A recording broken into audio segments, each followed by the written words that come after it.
Há uma expectativa de que o Nunes Marques acolha estas medidas, porque olha só, em 2022, em função, né, das eleições de 22, o PL foi multado, se eu não me engano, em 22 milhões de reais pela divulgação, pela contratação de uma pesquisa que vinha com sugestões sobre o processo eleitoral, as urnas eletrônicas. Eu acho que a multa não foi por isso, a multa foi pelo questionamento pós-eleição. Contestando o resultado. É o questionando o resultado. Com base neste estudo contratado pelo PL. O que eu digo é o seguinte, por que o PL foi multado em 22 e o PSDB, que fez o mesmo questionamento na eleição de 14, não foi multado? Não será que foi o conjunto de membros do TSE de 22 que trabalhou com falta de isenção? É uma pergunta que eu faço. Eu acho muito interessante como o PSDB pôde em 14 e o PL não pôde em 22. Esses são os questionamentos que a gente acaba deixando com o nosso glorioso Tribunal Superior Eleitoral. Vira a página? Ainda tem várias páginas nesse assunto do TSE. Porque parece, líder, que a gente não sai desse filme, dessa novela de contestação quando se trava uma batalha com o sistema eletrônico. Parece que a gente está falando da eleição de 2022 e vamos inclusive os argumentos. Só uma dúvida, não é ruim ficar mantendo esse questionamento constante a um processo que elege vocês? Não, porque esse processo só existe no Brasil e não tem aprimoramento. E nós já votamos 3 vezes no Congresso Nacional. E todas as vezes que se vota, vai lá, quem deveria cuidar e respeitar o Congresso Nacional, desrespeita e fala que é inconstitucional. Por isso que a gente vai ter que fazer PEC para aprimorar uma coisa que grande parte da população brasileira pede o aprimoramento, grande parte da classe política, e aí quando eu te falo classe política, inclusive o partido de esquerda, que é o PDT, pede esse aprimoramento. Por que essa resistência? Qual é o custo da gente aprimorar um sistema que está aí há décadas e não foi aprimorado, que tem críticas? Custa isso? Custa fazer isso? O único país do mundo que tem esse sistema é o Brasil, então nós somos a quinta constelação do planeta. Por que não aprimorar? Este é o questionamento que quem é contra o aprimoramento deveria fazê-lo. Então, assim, nós nunca vamos desistir, nós vamos continuar insistindo em que há necessidade do aperfeiçoamento do modelo eleitoral brasileiro. Não somos contra a maquininha eletrônica, porque querem falar, querem voltar o voto do papel. Nunca. Não é isso que nós defendemos. Nós defendemos o aprimoramento do sistema. Auditagem, mais transparência. Só isso. Agora, por que tanta resistência do Tribunal Superior Eleitoral em desrespeitar 3 votações do Congresso Nacional? Votação de Câmara e do Senado, em diferentes governos. Esta é a pergunta que tem que se fazer. Parece que só nós, que hoje defendemos o voto impresso e auditado, estamos errados. E que está certo quem desrespeitou 3 vezes a vontade do Congresso Nacional. Eu acho que isso não é salutar para a nossa democracia. Se Lula vencer as eleições de novo, agora em 2026, o PL pode questionar a validade das urnas? Não, o PL pode questionar todo e qualquer partido em disputa eleitoral, pode questionar. Agora está sendo questionado lá no Peru. O esquerdista está questionando o resultado. Isso pode acontecer em qualquer eleição. Isso é normal. O que não é normal é querer impedir o direito de quem faz uma disputa. Não estou falando que vamos fazer, que vamos deixar de fazer, mas em qualquer disputa eleitoral, isso pode acontecer de um lado ou de outro. Eu estou dando um exemplo agora aqui, um questionamento da esquerda, no Peru ali do lado. É direito dele.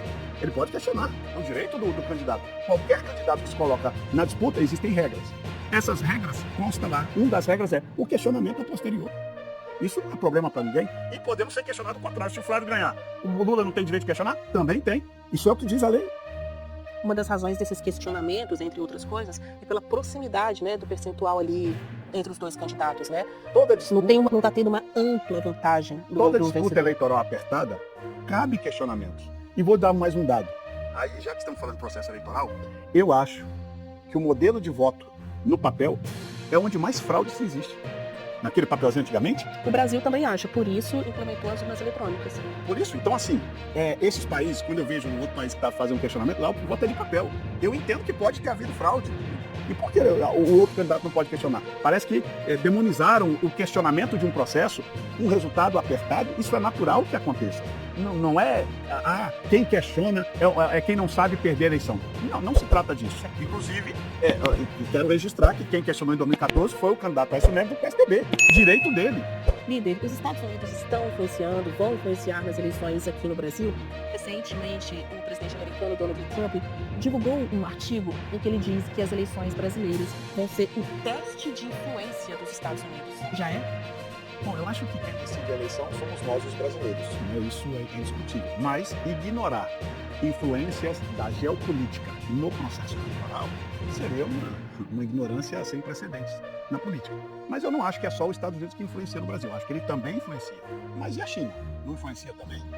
as grandes potências mundiais, até pelas questões econômicas, acabam exercendo algum grau de influência na eleição. Mas isso seria normalizar que um país, outro governo, outro mandatário viesse ditar as regras do nosso jogo eleitoral? Não, é por isso que eu estou te falando. Abrir dizendo quem vai decidir a eleição somos nós, os brasileiros. Até porque, agora, acho que seria uma ignorância terrível falar que não há influências de grandes potências mundiais em processos eleitorais de países menos desenvolvidos como eles. Eles acabam com influência econômica, com influência política, com alinhamentos. E aí eu estou dando 2 exemplos práticos. A direita hoje, né, porque os Estados Unidos sempre lá tem hora que é direita, tem hora que é esquerda, hoje está direita. Mas outro país que é a China. Falar que a China também não influencia na eleição brasileira seria uma ignorância minha. Eu acho que tem influência de todos os lados, porque hoje no mundo globalizado, a geopolítica influencia nos processos eleitorais. Vocês torcem para que o presidente Donald Trump anuncie apoio à eleição, à candidatura de Flávio Bolsonaro? E se sim, isso não pode acabar afastando aquele eleitor moderado que não está preocupado com essa polarização, de certa maneira? Essa é uma questão de torcer ou não. Primeiro que é público e notório que nós temos alinhamento ideológico com o governo Trump. Isso não dá para a gente esconder de nenhuma forma. Assim como não dá para esconder que é um alinhamento ideológico do governo Lula com a China, que são hoje as 2 potências mundiais que geram disputas desde comerciais a políticas, né? A bélica, talvez, que ainda não tiveram uma guerra entre eles, graças a Deus, e que nunca isso aconteça. Nós não torcemos, somos um país de cultura pacifista, a gente não tem essa cultura de guerras como alguns países por aí têm, em especial os Estados Unidos. Mas acho que qualquer que seja o apoio em uma campanha presidencial, ele é importante. Acho que não dá para desprezar um apoio do presidente Trump numa eleição como essa. Há alguns que dizem que isso pode atrapalhar o processo. Eu, honestamente, não sei avaliar isso hoje, se atrapalharia. Em momentos recentes, últimos, aonde o presidente Trump apoiou, ganhou. Começou na Argentina, não é? Agora Peru, agora Colômbia, onde ele tem apoiado, tem ganho as eleições. Eu não sei se seria um aditivo tão negativo como alguns querem colocá-lo. Acho que é um país importante, uma maior potência mundial, que qualquer tipo de relação, inclusive isso fica provado quando o presidente Lula, mesmo não tendo alinhamento ideológico, quer produzir encontros de encontrar-se com ele, porque sim, essa balança comercial. Nós temos muitos interesses em comum com os Estados Unidos. Então, dizer que o apoio dele é ruim, eu não queria jamais. Eu acho que é um apoio importante. As pesquisas de intenção de voto têm mostrado que essa eventual suposta influência dos Estados Unidos nas eleições aqui no Brasil tem correspondido a mais votos, a mais intenção de votos para Lula, porque aí faz com que a campanha lulista, a campanha do presidente da República, levante o discurso da soberania nacional. Então, sempre que vem essas notícias de que, olha, o Trump está invadindo a soberania do Brasil, está influenciando nas pesquisas, ou melhor, influenciando no pleito brasileiro, isso tem dado resultados positivos para a campanha de Lula em detrimento da campanha de Flávio Bolsonaro. Mesmo assim, vale a pena ficar fazendo essa vinculação de atores políticos? Basílio, eu acho que a única questão que ficou, inclusive, porque pesquisa você tem ela, né, conforme você faz a pergunta, você faz um direcionamento na pesquisa. O que nós podemos comungar em todas as pesquisas é de que a face do ano passado, o Partido dos Trabalhadores, o atual governo, soube utilizar isso nesse discurso de soberania.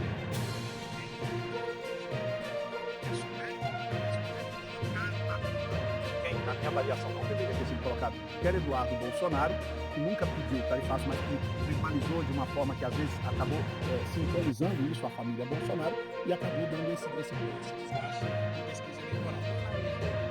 Não acho que o Flávio errou. Eu acho que o Eduardo, que é a grande voz da família nos Estados Unidos, ele não verbalizou da forma que deveria ter verbalizado para que isso não colasse tanto nele e que isso transferisse ao sobrenome Bolsonaro. Talvez esse tenha sido um detalhe.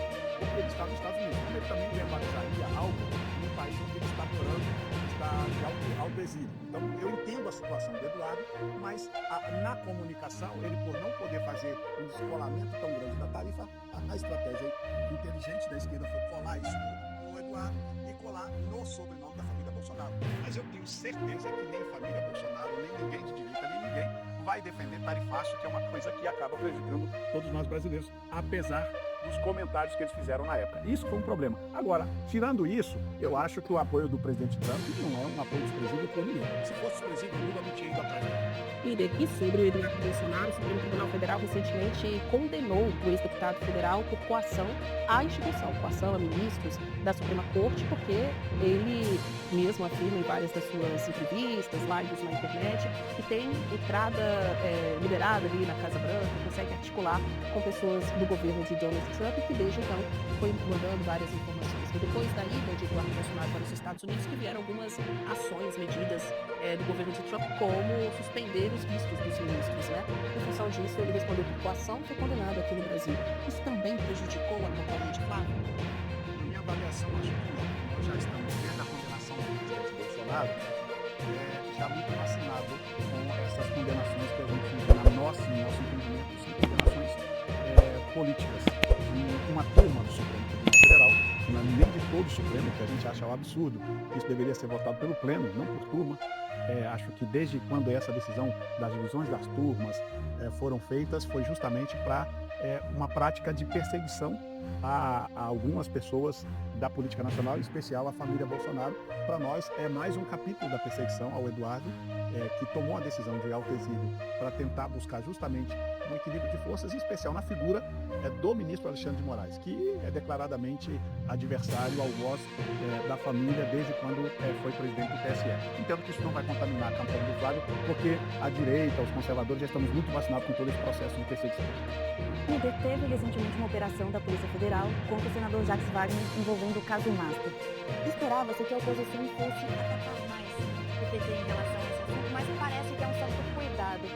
Esse cuidado é porque há uma percepção de que esse assunto causa danos para a campanha de Flávio Bolsonaro, de tabela, ou seja, vai ficar esse jogo de empurra durante a campanha sobre quem é mais ou menos envolvido com o Daniel Wolcari e o caso Master nessas eleições? Marcela, com todo respeito, não houve cuidado não, é só ver nossas redes sociais, elas estão infestadas de manifestações acusando o então líder do governo, o senador Jacques Wagner, por todo o acontecido. Nós não poupamos ele de nenhum tipo de crítica, até porque, com relação ao Banco Master, por mais que existiu o caso do áudio, né, do financiamento do filme do presidente Bolsonaro ligado, né, grande parte dele ao Wolcari, nós temos convicção de que, com relação ao Banco Master, a nossa postura ela foi de vanguarda. E de vanguarda pedindo a CPMI do Banco Master, nós fomos os primeiros que protocolamos pedido, nós não temos nenhum temor de investigação com relação a isto e a gente quer total transparência deste processo.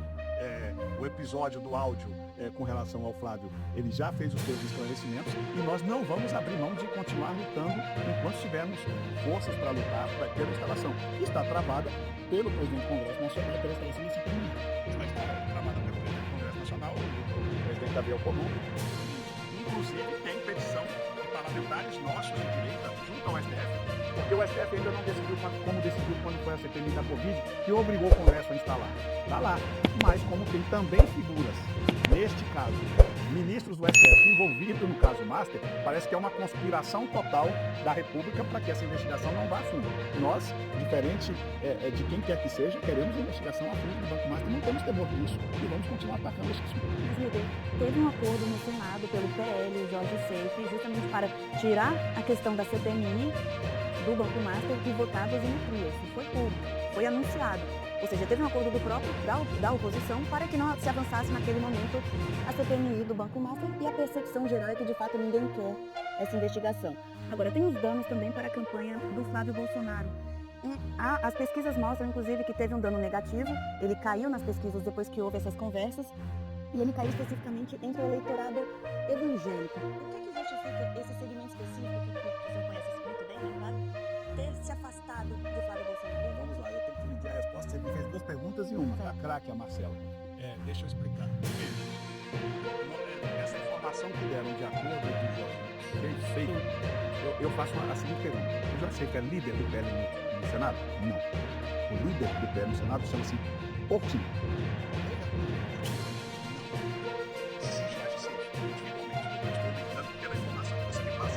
Algum tipo de acordo, não é acordo da bancada no Senado. E quando nós estamos falando de CPMI, é Câmara e Senado. Uma coisa eu posso garantir: nenhum acordo.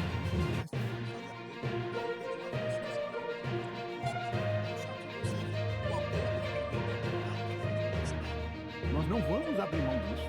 E este acordo foi anunciado por alguns membros da imprensa, com todo o respeito, tenho um carinho enorme pelo senador Jorge Seif, mas ele não tem autorização para fazer nenhum acordo, porque ele é líder. Quem faz acordos em sessões do Congresso Nacional são os líderes, ele não é. Se houve isso, e eu não estou dizendo que não houve, você tem informação, e quem sou eu para afirmar? Não é só o Jorge Seif que poderia dizer se ele fez. Está na imprensa. Ele nunca veio a público afirmar que houve. Inclusive eu fiz pergunta. Por isso que eu acho, e aí eu já deixo uma sugestão, façam vocês aqui no Sala de Imprensa um convite para o Jorge Seif responder isso a vocês. Pelo que eu tenho de informação, esse acordo nunca existiu. Mas eu não quero desmentir uma informação, como você bem disse, está pública. Tá? Só o Jorge Seif pode esclarecer esse assunto. Mas ele não é líder, ele não fala pela bancada, então isso não aconteceu. Com relação aos desdobramentos, depois disso, a queda nas pesquisas, eu quero primeiro, vamos dizer, houve uma queda, há um desgaste, foi um turbilhão de notícias negativas contra o Bolsonaro, no mínimo 30 dias, né? O que é normal, é da política.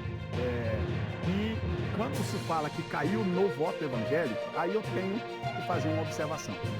Como o segmento evangélico ele é majoritariamente conservador de direita, sempre querem pegar o nosso segmento para querer dizer que está havendo um distanciamento.